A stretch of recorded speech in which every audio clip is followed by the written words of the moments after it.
Good morning students. आज नया topic पढ़ेंगे हम लोग पोटेंशियोमीटर के बारे में।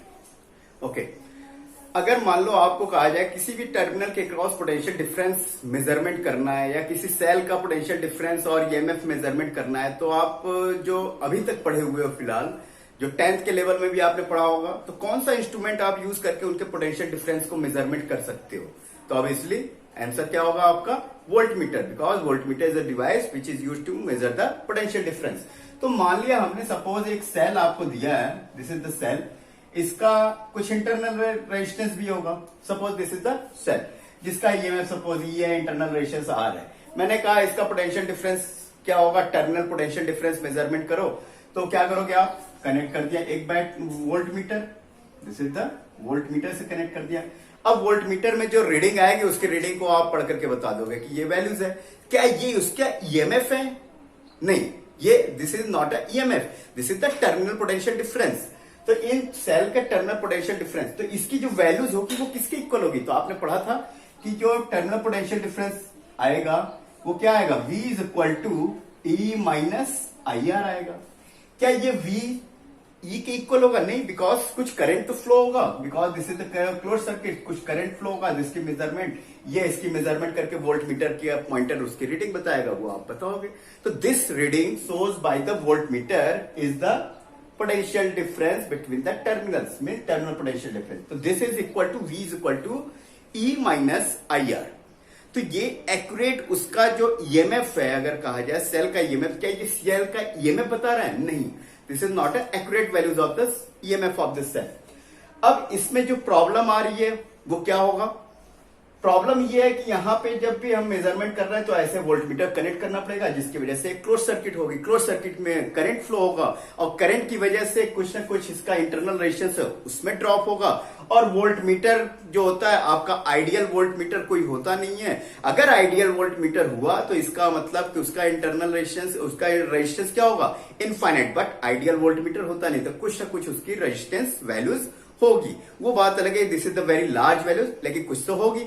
तो इस वोल्टमीटर के रेजिस्टेंस की वजह से, इस इंटरनल रेजिस्टेंस की वजह से कुछ ना कुछ उसकी करंट फ्लो होगी। जो करंट की वैल्यूज अगर आएगी, सपोज इसका मैंने कहा वोल्टमीटर की रेजिस्टेंस क्या है? आर है। तो जो करंट की वैल्यूज होगी वो क्या होगा? I is equal to E divided by R plus R. ठीक, अगर ये आइडियल वोल्टमीटर होता तो क्या होता? R is infinite. Ideal voltmeter का इंटरनल रेजिस्टेंस क्या होता है? Infinite. If R is infinite, then I is equal to 0. अगर ये I is equal to 0 होता तो I 0, तो V is equal to किसके इक्वल होता? EMF के इक्वल। लेकिन आइडियल वोल्टमीटर प्रैक्टिकली पॉसिबल ही नहीं है, इसलिए यहां पे करंट की वैल्यूज 0 नहीं होगी। तो this is not accurate measurement. अब एक्यूरेट मेजरमेंट अगर करना है तो क्या किया जाए? प्रैक्टिकली अगर हमें एक्यूरेट मेजरमेंट करनी है सेल का या किसी भी पोटेंशियल डिफरेंस को मेजरमेंट करना है तो क्या किया जाए? कौन सा ऐसा डिवाइस यूज किया जाए? तो ऐसे मेजरमेंट के लिए हम लोग यूज करते हैं पोटेंशियोमीटर। तो पोटेंशियोमीटर इज अ डिवाइस और arrangement of the circuit which is use to measure the potential difference accurately. तो पोटेंशियोमीटर एक्यूरेट मेजरमेंट करता है, वोल्टमीटर एक्यूरेट मेजरमेंट नहीं करता है। ये भी पोटेंशियल डिफरेंस मेजर कर रहा है, टर्मिनल पोटेंशियल डिफरेंस। पोटेंशियोमीटर भी पोटेंशियल डिफरेंस मेजरमेंट करता है, बट पोटेंशियोमीटर एक्यूरेट मेजरमेंट देता है, वोल्टमीटर एक्यूरेट मेजरमेंट नहीं देता है। Is it clear? तो व्हाट इज द यूज समझ में आ गया होगा आपको कि यूज ऑफ द पोटेंशियोमीटर क्या होता है। ओके, तो potentiometer to measure the potential difference accurately. To measure the potential difference accurately. Okay? अब ये डिवाइस अगर है तो आपको पता है जितने भी डिवाइसेस होती हैं किसी न किसी प्रिंसिपल पे वर्क करती हैं। तो ये किस प्रिंसिपल पे वर्क करता है, इसके लिए समझने के लिए सबसे पहले देखते हैं प्रिंसिपल के लिए इसका। सपोज हमने मान लिया कि suppose this is one cell जिसका वोल्टेज सपोज V है, वोल्टेज इज V। अगर इसको एक वायर से कनेक्ट कर दिया जाए, suppose this is the wire is AB, AB is the wire, ठीक है, AB is wire. Suppose length of this wire is L, length of this wire is L, V is the voltage. अगर इसको connect कर दिया क्या होगा, the potential difference across the terminal A B, जो wire है इसके क्रॉस पोटेंशियल डिफरेंस कितना होगा।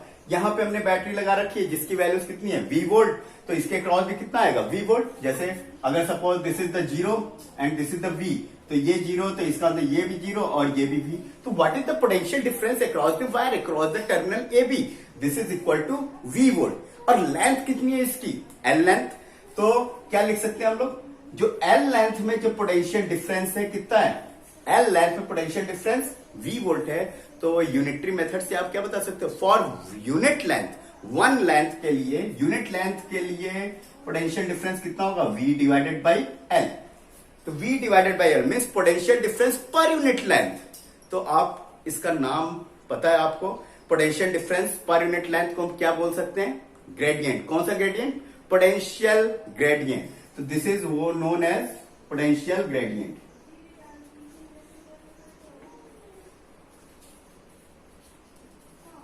Potential gradient v by L, इसी को हम लोग यूज करेंगे, दैट इज इक्वल टू के से डिनोट करते हैं।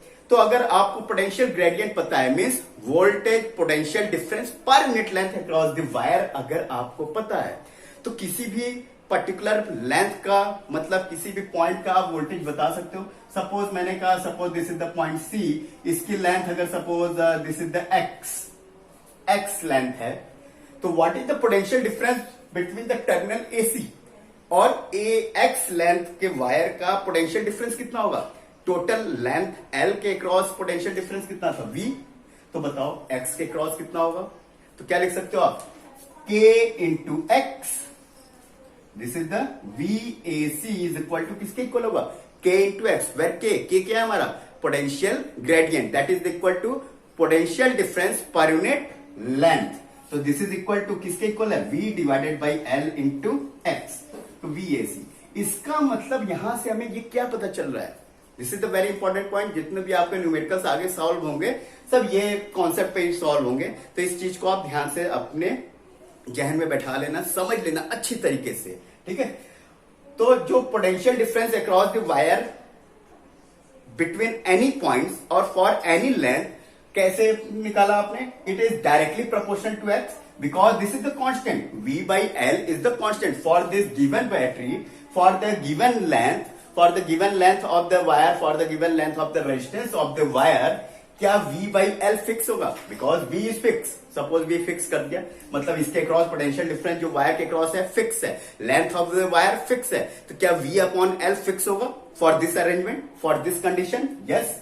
तो k means v by l is fix, तो हम क्या लिख सकते हैं, VAC is directly proportional to x, VAC is directly proportional to x, मतलब potential difference between any two points is directly proportional to the length of the wire, length of the wire. This is the principle of the potentiometer, इसी principle पे ये work करता है। अब इसका कैसे use करके हम लोग टर्मिनल EMF और पोटेंशियल डिफरेंस फाइंड आउट करेंगे वो देखते हैं। इसको समझने के लिए ऐसे भी समझ सकते हैं हम लोग, सपोज मान लिया कि ये जो वायर है आपका L लेंथ का, सपोज इसका रेजिस्टेंस कितना है R, suppose R is the resistance of the wire. भाई L लेंथ का है, मान लो 1 मीटर 2 मीटर 10 मीटर कुछ भी होगा तो उसका कुछ ना कुछ रेजिस्टेंस होगा। Let this resistance is R and potential difference across this is V volt लगाया, तो बताओ इसमें करंट कितनी फ्लो हो रही होगी, मतलब I इज इक्वल टू कितना हो रहा, V divided by R, I is equal to V divided by R। तो इनको क्या लिख सकते हैं, V is equal to IR लिख सकते हैं क्या, V is equal to I into R, I into R। R क्या हमारा resistance of the wire, R is the resistance of the wire. तो किसी का भी रेजिस्टेंस लेंथ के टर्म में और रेजिस्टिविटी टर्म में क्या लिख सकते हैं formula, R is equal to rho L divided by A, R is equal to rho L divided by where rho is the resistivity of the material fix है, L is the total length of the wire L, A is the cross sectional area. तो यहां पे जो cross sectional area हमने माना पूरी whole wire का, this is the uniform cross sectional area. तो this is uniform cross section, ऐसा नहीं कि कहीं पे वायर मोटा है कहीं पे पतला है और कहीं पे फिर मोटा हो गया, नॉन यूनिफॉर्म नहीं होना चाहिए, यूनिफॉर्म क्रॉस सेक्शनल एरिया। तो A is the uniform cross sectional area. इसका मतलब देखो, क्या आई कांस्टेंट होगी? I is constant because potential difference constant है, रेजिस्टेंस कांस्टेंट है, तो आई इज कांस्टेंट। तो I constant, resistivity is constant, cross sectional area A is constant into L, लिख सकते हैं ये। तो दिस इज द कांस्टेंट, और इसी कांस्टेंट को हम लिख सकते हैं, this is the V is equal to K into L, this is equal to K into L. तो यहां से where K is equal to किसके इक्वल है? For this condition I into rho divided by A, ठीक। और ये जो आ गया आपका v is equal to K into L, तो v is directly proportional to L, v is directly proportional to L, मतलब potential difference across the wire is directly proportional to the length of the wire. This is the principle of the potentiometer. वही चीज हमने यहां पे समझी है। Potential difference across this wire is equal to the length of the wire, तो this is the principle of potentiometer. यहां पर देखो v is equal to K L, K को क्या कहते हैं? Potential gradient. तो यहां से देखो इस फॉर्मूले, from this formula v is equal to k into L, then k is equal to क्या होगा? v divided by L. This is the potential gradient, this is the potential gradient. तो this is the principle of potentiometer. तो potentiometer का principle अगर आता है exam में तो क्या लिखोगे?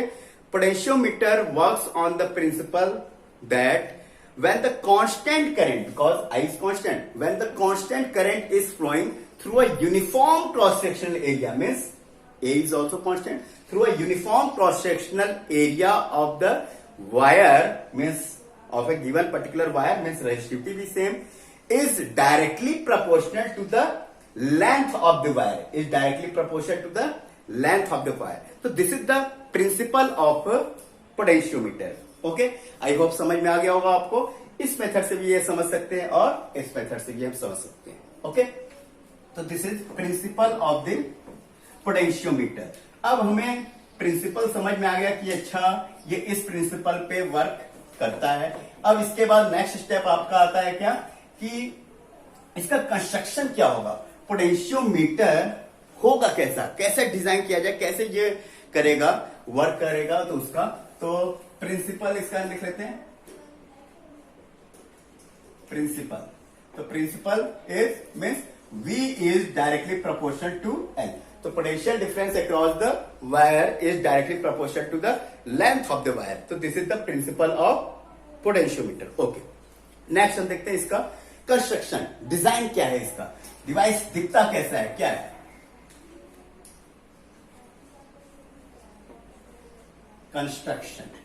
कंस्ट्रक्शन में देखो, यहां पे जो मेन हमारा होता है कि एक वायर होते हैं हमारे, ठीक है।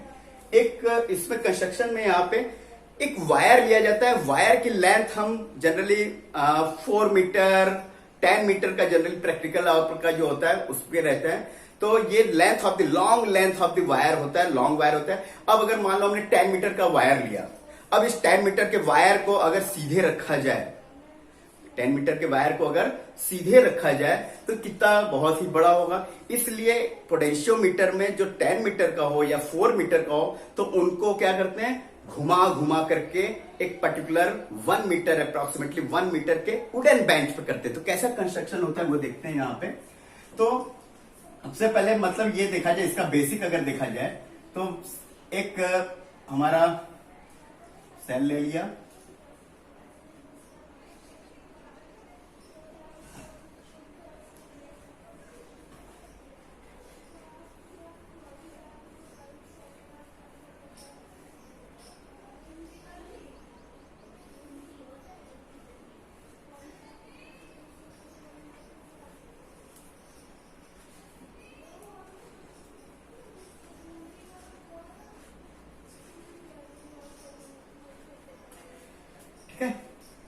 ये आपका पोटेंशियोमीटर। अब ये जो मेन होता है, दिस इज द पार्ट, यही मेन पार्ट एक तरह से आपका पोटेंशियोमीटर है।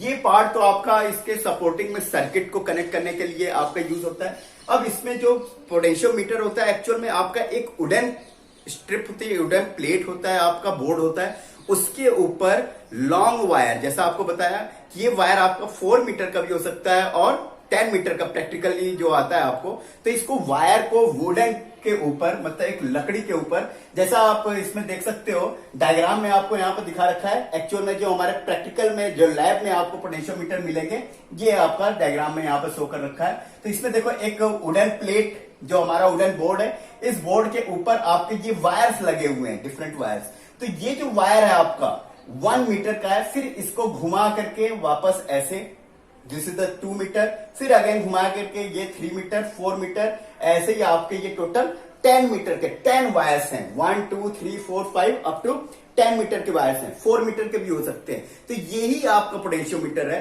बाकी ये जो एक्सटर्नल सर्किट है, ये आपका इसका इसको वर्क कराने के लिए जो एक्सटर्नल सर्किटरी की आवश्यकता है, आपके रिक्वायरमेंट है, उसको ये पूरा करता है। तो दिस इज द एक्चुअल में पोटेंशियोमीटर। तो दिस इज द डायग्राम आपको शो कर रखा है। तो यहाँ पे जो जनरली हम लोग पढ़ने के लिए और यहाँ पे जो क्वेश्चंस को सॉल्व करने के लिए वो करेंगे, तो जनरली हम लोग यही एक वायर यूज करेंगे। बार बार उसको 10 लाइंस को हम बार बार उसमें नहीं करेंगे। जैसा देखोगे आप, तो कई बुक्स में आपको ऐसे दे रखा होगा कि एक वायर, जैसे ये हमने प्लेट ले लिया, यहां से एक वायर ये कनेक्ट हुआ, this is the 1 metre wire. इसके बाद ये कॉपर की स्ट्रिप होती है आपकी, this is the thick copper strip. इस कॉपर स्ट्रिप के ऊपर कनेक्ट किया जाता है 1 वायर, फिर अनदर वायर ये कनेक्ट होता है 1 मीटर का, फिर इसको कॉपर स्ट्रिप के ऊपर कनेक्ट करते हैं, फिर अनदर वायर यूज होता है आपका, this is the copper strip के ऊपर यूज करते हैं।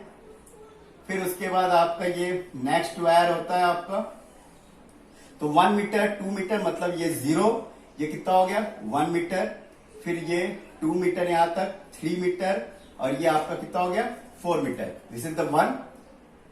और ये आ गया आपका 2 मीटर, फिर ये कनेक्ट हो गया, this is the 3 metre and this is 4 metre, 4 metre. उसी तरह अगर 10 वायर्स होंगे तो 1 2 3 4 5। तो जो ये लॉन्ग वायर होता है, इनको 1 मीटर के पार्ट्स में ब्रेक करके कॉपर स्ट्रिप की हेल्प से इनको पैरेलली इसमें सीरीज में है, तो एक्चुअल में सीरीज में ऐसे, ये सारे देखो ये सीरीज में ऐसे, ये ऐसे कनेक्ट है ये। तो ये 10 मीटर्स के आपके ये होते हैं या 4 मीटर के होते हैं। तो दिस इज द एक्चुअल में आपका क्या है, दिस इज द पोटेंशियोमीटर, जैसा आपको डायग्राम में दिखाया था। अब हम बार बार ये सर्किट ना बना करके हम ऐसी सर्किट बना करके चलेंगे। तो this is the potentiometer, okay, and this is the circuitry, तो फॉर सपोर्टिंग सर्किटरी। अब यहां पे हमने क्या कर दिया, उसको कनेक्ट कर दिया, this is connected with the cell and connected with key, and this is the rheostat, और ये आपका ये कनेक्ट, ये डायग्राम। तो बुक्स में आपको कई जगह इस टाइप के डायग्राम भी दिए रहते हैं। तो this is the potentiometer, actual में इसका कंस्ट्रक्शन। तो कंस्ट्रक्शन में क्या होता है, this is the long wires approximately 10 meter or 4 meter. These wires are cut into the 1 meter and they are connected in series with the help of the copper, thick copper strip. Copper strip के help से ये connect कर दिया जाता है on the wooden board. This is the potentiometer. और यहां पे हम जनरली यूज करेंगे 1 वायर को यूज करके बार होते हैं, बार बार हम ऐसी सर्किट नहीं बनाएंगे। आई थिंक समझ में आ गया होगा what is the construction of this potentiometer. अब ये कैसे वर्क करता है, कैसे हम इसका पोटेंशियल डिफरेंस मेजर करते हैं, वो हम आगे देखते हैं।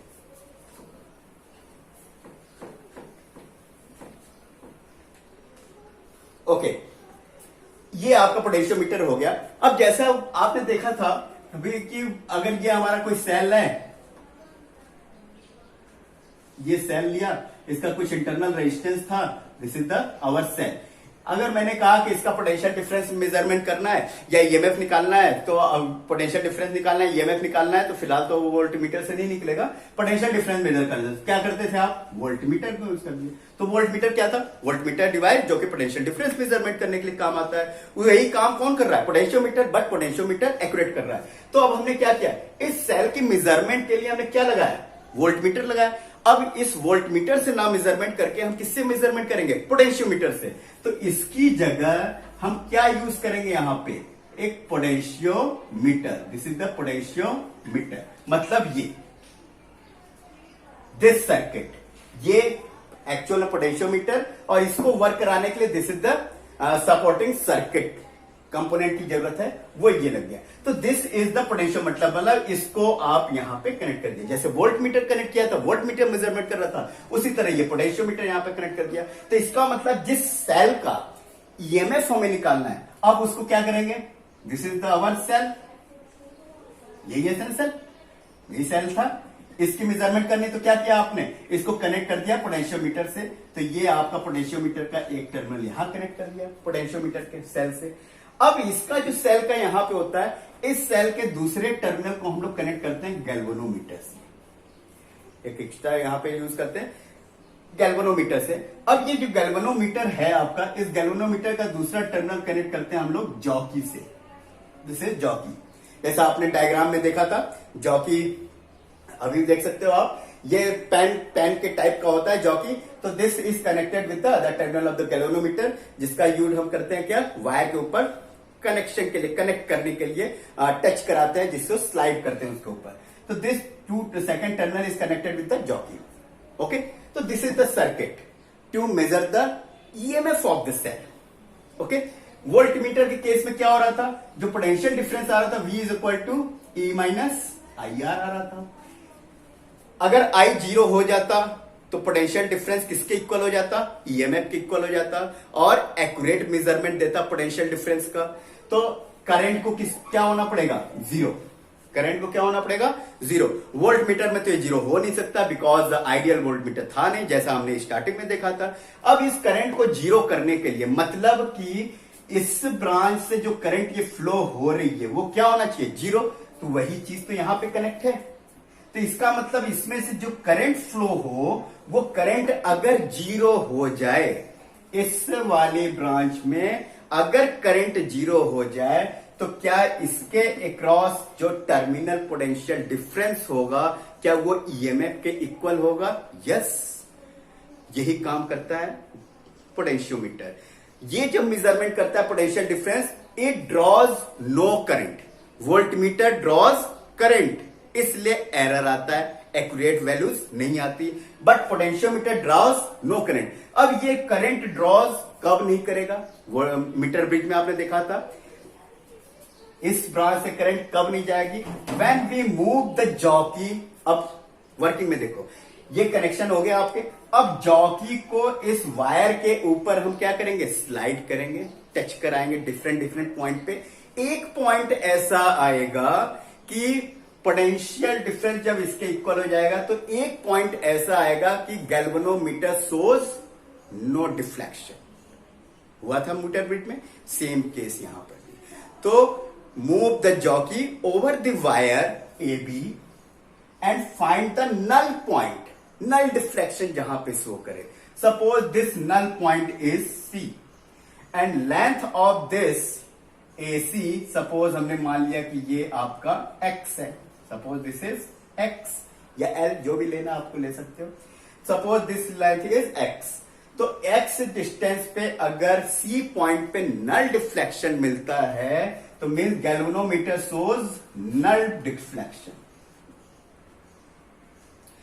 Galvanometer shows null deflection. Null deflection मतलब कि इससे जो करंट होगी वो क्या होगा, 0 होगा। अब बताओ, अगर इस ब्रांच से करंट 0 होगा, तो हमारा ये जो पॉइंट है यहां का, जो पोटेंशियल डिफरेंस होगा, वही पोटेंशियल डिफरेंस इसके इक्वल होगा। ओके, यहां पे देखो, ये जो पोटेंशियोमीटर का ये वाला पार्ट है, जो एक्चुअल में पोटेंशियोमीटर है, this one is the actual potentiometer. और ये लोअर वाली जो सेकेंडरी सर्किट है, लोअर वाले पार्ट में जो ये हमने कनेक्ट किया है, this is the known as secondary circuit, और ये हमारा प्राइमरी सर्किट है। इस वाले में जो ये सेल लगाते हैं हम लोग, बैटरी जो लगाते हैं, इसको कहते हैं driving cell. This is known as driving cell और driving battery. This is known as driving cell. Okay, ये अपर सर्किट है, this is the lower circuit, मतलब सेकेंडरी सर्किट। जब नल डिफ्लेक्शन होता है, तो लोअर पार्ट का अपर वाले पार्ट से कोई मतलब नहीं, क्योंकि लोअर वाले पार्ट में तो अब करंट फ्लो हो ही नहीं रहा ऊपर वाले की वजह से। मतलब कि इस ब्रांच में करंट ही नहीं आ रही, इस ब्रांच में करंट ही नहीं आ रही। मान लो सपोज मैंने कहा कि ये C पॉइंट पे नल डिफ्लेक्शन है, अगर इसको कहीं यहां पे अगर कनेक्ट किया होता, तो क्या होता, इससे तो करंट फ्लो हो रही है आपकी, इससे तो करंट फ्लो हो रही है। हो सकता था ये जब यहां पे लगाया तो हो सकता था कि कुछ करंट इसमें आती, अभी मान लो इधर लगाया हमने, कुछ करंट क्या होता इसमें अगर आता, तो इसमें जब करंट फ्लो होती है आपकी तो गैल्वेनोमीटर में डिफ्लेक्शन इधर होता। ठीक, अगर मान ले कि हमने सपोज मान लिया कि इधर से करंट अगर जा रही है, भाई पॉसिबिलिटीज क्या हो सकती है, या तो करंट कुछ इसमें आती कुछ इसमें, मतलब ये वाली करंट डिवाइड होती, कुछ इस सेक्शन में जाती कुछ इस सेक्शन में जाती। अगर इस सेक्शन में जाती तो गैल्वेनोमीटर में डिफ्लेक्शन होता। मान लिया कि करंट इधर से आ रही है तो ये करंट दोनों ऐड होकर के इसमें जाती तो गैल्वेनो करंट ऐसे फ्लो होती तो गैल्वेनोमीटर में डिफ्लेक्शन इधर होता। मतलब कि अगर नल पॉइंट नहीं होगा, नल पॉइंट के लेफ्ट या राइट अगर होगा तो गैल्वेनोमीटर में डिफ्लेक्शन आएगा। ठीक, गैल्वेनोमीटर में जब डिफ्लेक्शन अगर आएगा तो क्या होगा, इसका मतलब इससे करंट फ्लो होगी, जब इससे करंट फ्लो होगी तो इसके क्रॉस जो पोटेंशियल डिफरेंस होगा वो हमारा एग्जैक्ट नहीं होगा, बिकॉज इंटरनल रेजिस्टेंस की वजह से कुछ ना कुछ ड्रॉप होगा। लेकिन नल पॉइंट के केस पे गैल्वेनोमीटर में डिफ्लेक्शन नहीं होगा। अब ये नल पॉइंट पे करंट फ्लो होगी क्यों नहीं, ये इस बात को सोचा जाए कि ऐसा क्या है उस नल पॉइंट पे कि इस ब्रांच में करंट ही नहीं फ्लो होगी, ऐसा क्या है। ओके, तो पोटेंशियोमीटर का इसका वर्किंग आपने समझ ली। अब इनके हम एप्लीकेशन पे देखते हैं। तो फर्स्ट देखते हैं कम measurement of the EMF of cell. अगर किसी सेल का ईएमएफ मेजरमेंट करना है तो कैसे हम मेजरमेंट करेंगे उसके बारे में देखते हैं। तो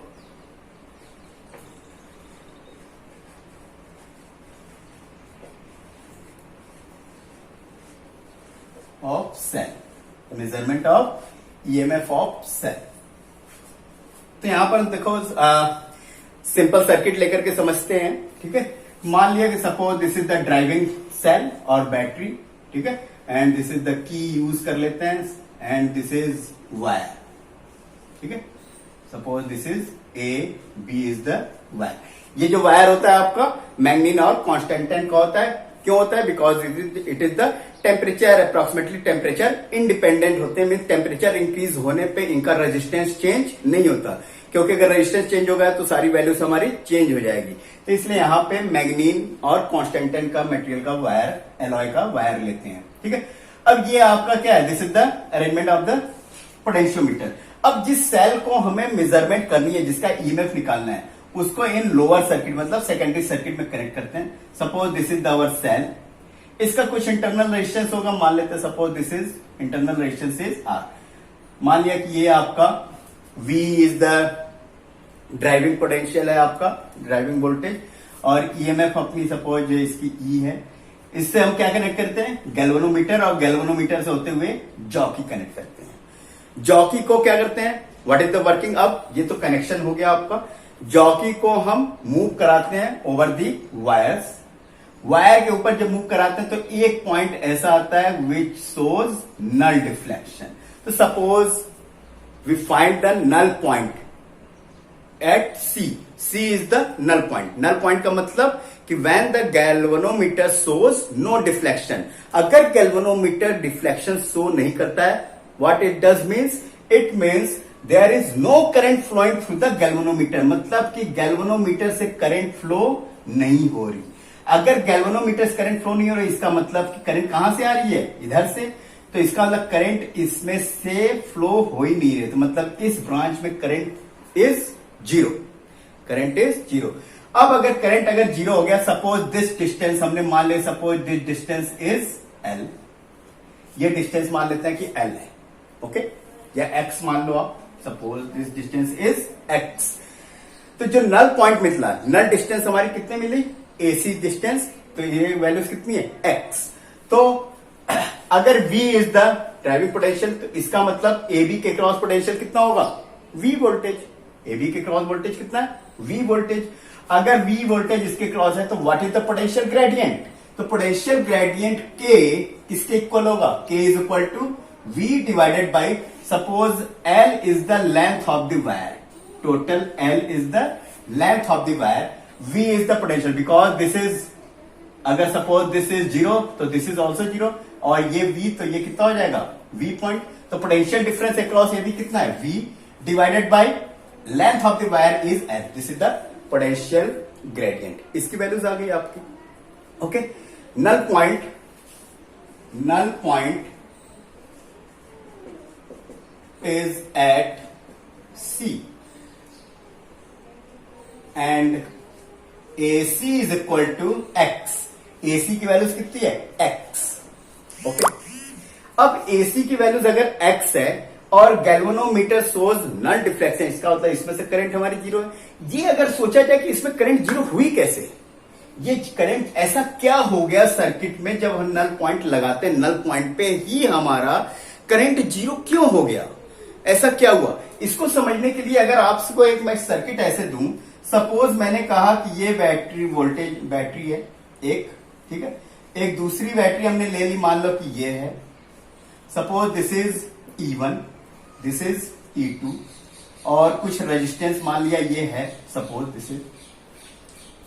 अब अगर कहा जाए आपसे कि बताओ, suppose this is the point A and this is C point, अगर मैं कहूं कि बताओ इस ब्रांच में, इस ब्रांच में जो करंट फ्लो हो रही है वो जीरो होगी, तो कब होगी ये जीरो? क्या जीरो हो सकता है इस ब्रांच में करंट? क्या जीरो फ्लो हो सकती है? अगर करंट जीरो फ्लो होगी तो eight which condition current is zero, तो आप क्या करोगे? ओके, करंट जीरो होनी चाहिए, तो कंडीशन क्या है? तो अप्लाई द केवीएल लगा दे इसमें। चलो मान लिया कि करंट फ्लो हो रही है, तो क्या लिखोगे आप? केवीएल अगर लगाया जाए तो सपोज इस पॉइंट से चलते हैं, तो this is E2 plus minus, this is suppose ratios is R, तो minus I into R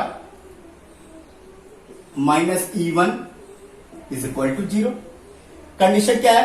current zero होनी चाहिए इस ब्रांच में, मतलब I की वैल्यू क्या होनी चाहिए? I is equal to zero, put कर दो, तो I is equal to zero, तो E2 minus E1 is equal to zero, it means E2 is equal to E1। इसका मतलब कि इसके क्रॉस जो वोल्टेज है, मतलब E1 वोल्टेज मीन्स AC के क्रॉस, this is equal to voltage E2, मतलब ये E2 की वैल्यू जो है EMF की वैल्यू, ये इसके वोल्टेज के इक्वल होगा, तभी इस ब्रांच में करंट जीरो होगा। और अगर इस ब्रांच में हमने यहां पे कहीं गैल्वेनोमीटर लगा रखा है, तो गैल्वेनोमीटर में कोई भी करंट फ्लो नहीं होगा, तो इसका मतलब कि ये गैल्वेनोमीटर शोज नल डिफ्लेक्शन। तो समझ में आया? इसी चीज को यहां पे अप्लाई करें अगर हम, तो जैसा कहा कि C पॉइंट पे गैल्वेनोमीटर शोज नल डिफ्लेक्शन, इसका मतलब इस ब्रांच में करंट फ्लो नहीं हो रही है। इसका मतलब कि अगर करंट यहां पे फ्लो नहीं हो रहा, तो इस पॉइंट को अगर सपोज आपने कितना मान लिया, suppose this point voltage is V, तो यहां का वोल्टेज कितना हो गया? V। यहां का भी वोल्टेज कितना है? V। तो बताओ यहां का वोल्टेज कितना होगा? सिखाया था आपको, याद आ रहा है कुछ? कि अगर ये है तो यहां का वोल्टेज अगर V है, मान लो ये सपोज 10 वोल्ट, और ये अगर 5 वोल्ट है, तो यहां का वोल्टेज कितना होगा? प्लस से माइनस ड्रॉप हो रहा है, मीन्स डाउन हो रहा है, तो क्या होगा? 5 में से माइनस 10, तो कितना आएगा? -5। इधर से इधर अगर जाते हैं तो -5 है, तो माइनस से प्लस हो रहा है, तो मतलब राइज हो रहा है, तो कितना राइज हुआ? 10, तो -5 प्लस 10, तो कितना हो गया? 5। तो सेम मेथड वहां पे गई। तो इसका मतलब अगर यहाँ पे V है और ये E है, तो यहां का वोल्टेज कितना होगा? यहां का voltage, this is the E minus V। इस रेजिस्टेंस में तो करंट फ्लो हो नहीं रही, बिकॉज इस ब्रांच में करंट फ्लो हो नहीं रही, तो इसका मतलब इसके क्रॉस ड्रॉप कितना होगा? जीरो। तो वोल्टेज जीरो, कोई इफेक्ट नहीं करेगा। गैल्वेनोमीटर का भी रेजिस्टेंस अगर है कुछ, तो उसके क्रॉस भी करंट फ्लो नहीं रहा, कोई नहीं, तो इसका मतलब इस पॉइंट का वोल्टेज कितना हो गया? E minus V। तो इसका मतलब इस A पॉइंट का वोल्टेज V है, C पॉइंट का वोल्टेज E माइनस V है, तो what is the potential difference across AC? V minus E minus V, तो पोटेंशियल डिफरेंस कितना हुआ? E के इक्वल होगा। पोटेंशियल डिफरेंस किसके इक्वल होगा? यहां का V, यहां का E, एक minute, V minus E, V minus E, ये होगा V माइनस E। तो ये V माइनस E, तो इसका मतलब AC के क्रॉस वोल्टेज कितना होगा? V होगा, E होगा। AC के क्रॉस वोल्टेज कितना होगा? E। V माइनस E, तो what is the voltage across AC? VAC is equal to E के इक्वल होगा। तो गैल्वेनो वही चीज यहां पे एसी के क्रॉस वोल्टेज जो है मतलब ये किसके इक्वल है, E2 के इक्वल। तो एसी के क्रॉस जो वोल्टेज वो किसके इक्वल है, E के इक्वल, क्योंकि बाकी सब रेजिस्टेंस के क्रॉस तो वोल्टेज जीरो होगा बिकॉज करंट तो फ्लो हो ही नहीं रही है। तो इसलिए AC is equal to EMF. अब हमें पता चल गया कि ईएमएफ की जो वैल्यूज है वो किसके वोल्टेज के इक्वल है, एसी के क्रॉस वोल्टेज। क्या हम एसी के क्रॉस जो वोल्टेज है इस वायर के क्रॉस वोल्टेज वो फाइंड आउट कर सकते हैं? Yes, according to the principle of potentiometer. तो प्रिंसिपल ऑफ पोटेंशियोमीटर हमें क्या कहता है, पोटेंशियोमीटर का प्रिंसिपल हमें क्या कहता है, पोटेंशियल मीटर का प्रिंसिपल ये कहता है कि potential gradient K V by L है और रेसिंग लेंथ ए है, तो V A C is directly proportional to length, is directly proportional to length. मान लो दिस इज एक्स, तो V A C is equal to किसके इक्वल हो जाएगा, K x. V A C is equal to K x. K हमें पता है, x की वैल्यूज हमें पता है, क्या वीएसी, और यही वीएसी किसके इक्वल है, ईएमएफ के इक्वल। तो EMF is equal to K x. EMF is किसके इक्वल हो गया, के एक्स।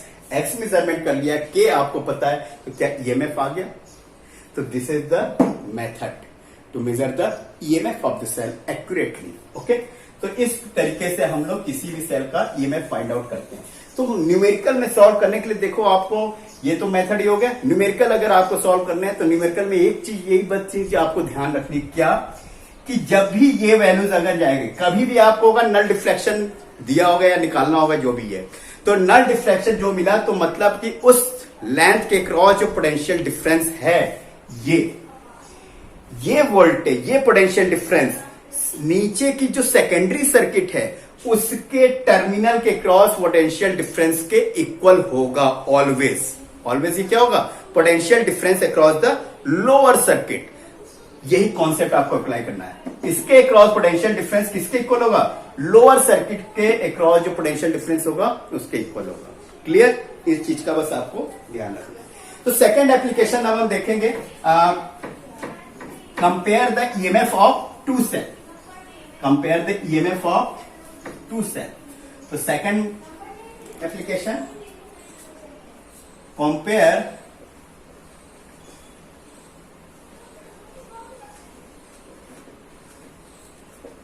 To cells. तो सेल के ईएमएफ को कंपेयर करना है, तो सिंपल सर्किट बना लेते हैं। तो मान लिया कि suppose this is the driving battery, ये ले लेते हैं की, ये ले लेते हैं सपोज एक स्टैंडर्ड सर्किट बना लेते हैं, ये ले लेते हैं rheostat, and this is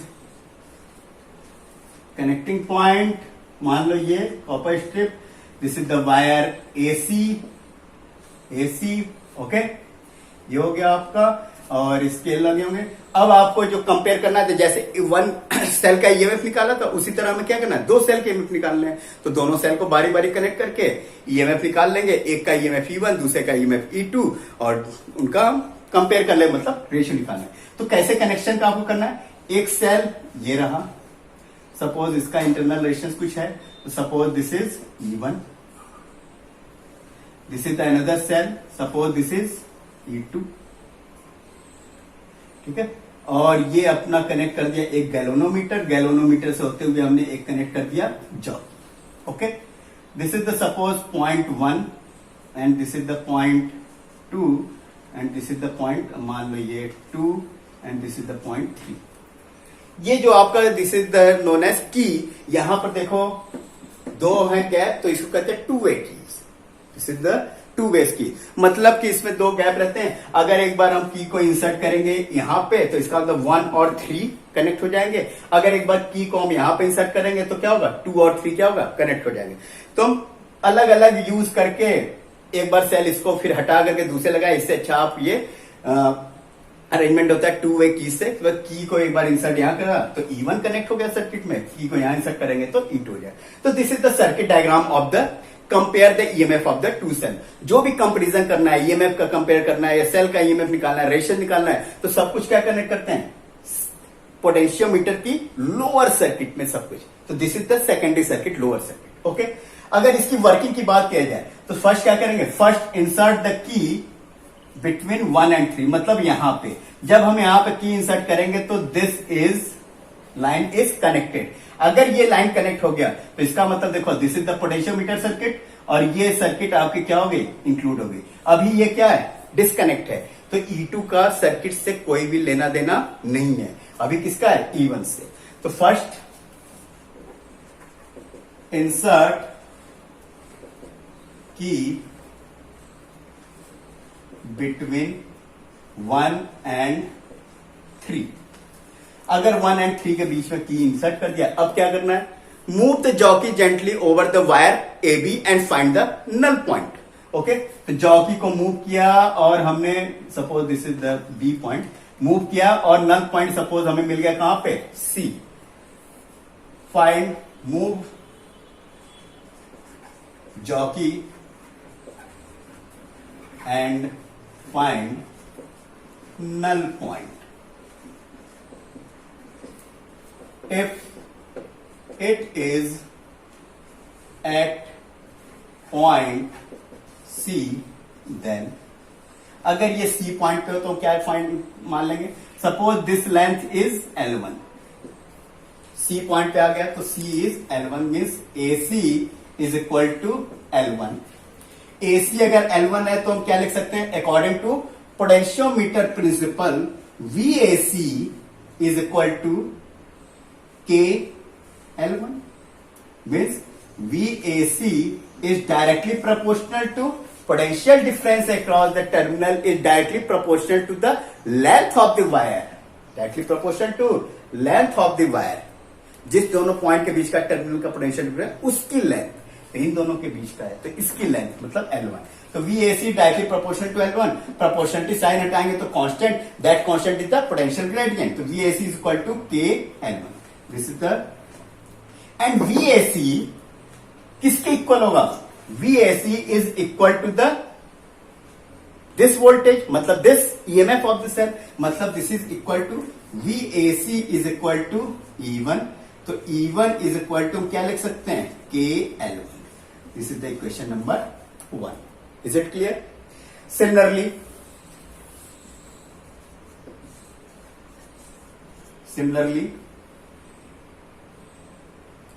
insert key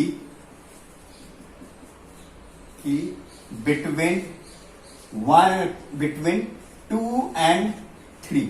अब हमें सेकेंड केस में क्या करना है, यहां से की हटानी है 1 और 3 से और कहां इंसर्ट कर देना है, 2 और 3 के बीच में। तो 2 और 3 जब कनेक्ट करेंगे तो E2 cell is comes into the circuit और E1 अब क्या हो जाएगा, डिस्कनेक्ट हो जाएगा, E1 का अब कोई रोल नहीं है। And find the null point, and find null point if it is at C dash. Suppose second case में कहां पे आ गया, C डैश पे, this is the C dash and this length is L2 and VAC dash is equal to AC dash is equal to L2 and VAC dash is directly proportional to L2। same process, तो VAC किसके equal हो जाएगा, VAC dash is equal to K L2 and this is equal to, तो E2 किसके equal होगा, VAC dash, तो E2 is equal to K L2। This is the equation number 2। तो E1 हमें मिल गया, फर्स्ट सेल का EMF, सेम वही मेथड था, EMF मिल गया E1 is equal to K L1 length measure कर लिया, E1 आ गया। E2 को सेकेंड सेल को कनेक्ट किया तो E2 is equal to K L2 length measurement कर लिया, तो E1 का EMF मिल गया, E1 सेल का EMF आ गया, E2 सेल का EMF आ गया। तो जब E1 और E2 का EMF आ गया तो अब हम क्या करेंगे, कंपेयर करना है तो फाइंड द रेशियो, तो डिवाइड इक्वेशन 1/2, तो क्या आ जाएगा, this is equal to E1 upon E2 is equal to K L1 upon K L2, K से K कैंसिल, तो this is equal to L1 upon L2। तो E1 upon E2 is equal to L1 upon L2। Okay, तो this is the comparison, this is the process, यही चीज आपको lab में करनी है and this is the very simple. Okay, तो ये हो गया आपका compare comparison of the EMF of two cell. Okay, next हम देखते हैं इनके internal resistance of the cell. अगर कोई सेल है तो उसका कुछ ना कुछ इंटरनल रेजिस्टेंस होता है। उस इंटरनल रेजिस्टेंस की वैल्यूज अगर आपको फाइंड आउट करनी है कि सेल का इंटरनल रेजिस्टेंस की वैल्यूज कितनी होगी, तो इंटरनल रेजिस्टेंस फाइंड आउट करने के लिए third application, determine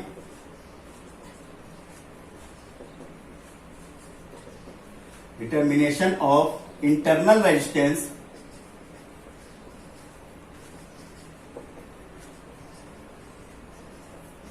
of cell। Cell का इंटरनल रेजिस्टेंस निकालना है तो स्टैंडर्ड सर्किट इनकी बना लेते हैं पहले। तो वही suppose this is the driving battery, this is the की and this is the rheostat.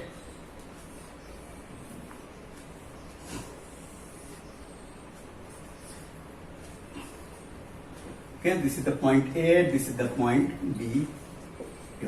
Okay, अब इंटरनल रेजिस्टेंस हमें मेजरमेंट करनी है तो इसके लिए जो लोअर सर्किट होगी, जो सेकेंडरी सर्किट होगी, क्या होगा, तो एक तो पहले हम कनेक्ट करेंगे जो सेल है वो, सपोज इसका इंटरनल रेजिस्टेंस R है, सेल है का ईएमएफ E है। इसके पैरेलल में एक सर्किट और यूज करते हैं, दिस इज रेजिस्टेंस बॉक्स। इसके पैरेलल में एक resistance box, suppose resistance box से एक नॉन रेजिस्टेंस की वैल्यूज हम निकाल लेंगे, मतलब यूज कर लेंगे। Suppose that known resistance values is R, resistance box use करेंगे और उसकी वैल्यूज मान लिया कितना है, आर की वैल्यूज। इसके बाद यहां पे एक हम की लगाएंगे, this is the key, suppose this is the key K and this is the key is K1, और यहां पे गैल्वेनोमीटर होते हुए जॉकी से ये कनेक्ट, दिस इज द, तो this is the circuit for potentiometer to compare the internal, to find the internal resistance of the cell. तो ये ऊपर वाला पार्ट तो एज इट इज सब में सेम रहता है, सिर्फ हमें कंपेयर करना है ईएमएफ का, तो लोअर सर्किट में इंटरनल रेजिस्टेंस निकालना है, तो ये सर्किट याद रखनी है, ठीक। अब इसका प्रोसीजर देखो, आपको क्या करना है। सबसे पहले के को, ये तो की के आपका क्या हो गया, के ऑन होना चाहिए, मतलब कि इंसर्ट करना है। K1 को अभी इंसर्ट नहीं करना है फर्स्ट, तो इंसर्ट द की के,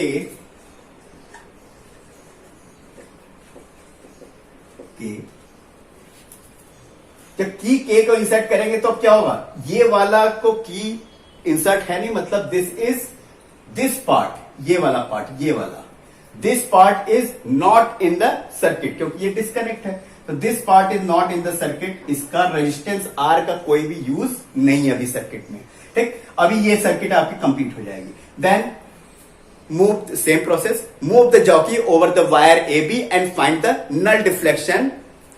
suppose this is null point is A, find null deflection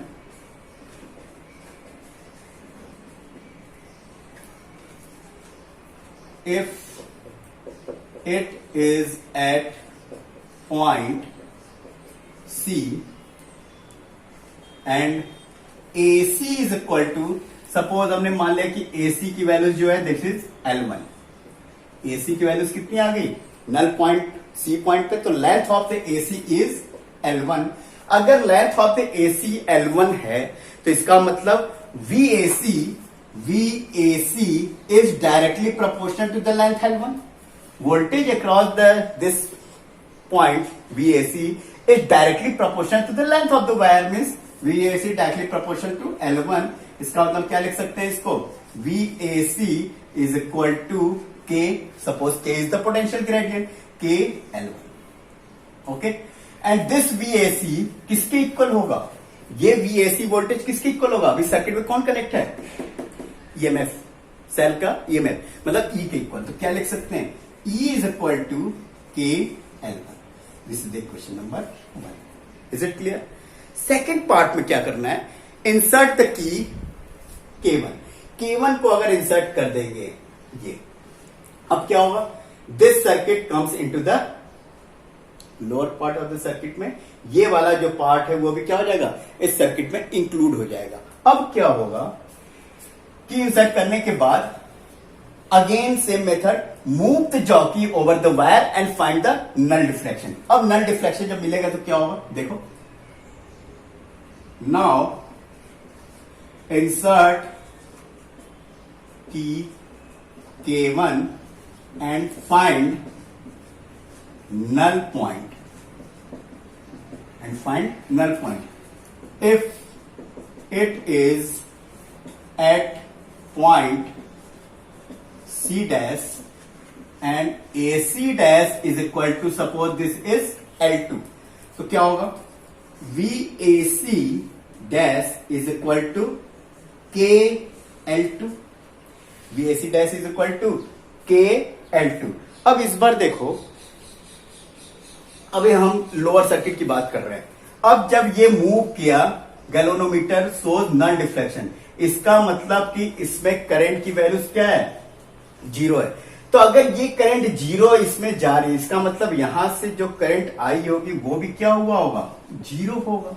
तभी तो यहां से अगर करंट 0 आई तभी तो इसमें भी करंट 0 जाएगी, ठीक। इसका मतलब इसमें से करंट ना आई और ना ही इसमें से करंट जाएगी। बट इन दिस सर्किट, इस लोअर वाली सर्किट को अगर मैं अलग से बना दूं, यहां पर देखो, अगर इस लोअर सर्किट को अलग से देखा जाए, इस लोअर सर्किट को अलग से देखना है, this is the resistance R, ये रेजिस्टेंस बॉक्स है जिसकी वैल्यू कितनी है, आर।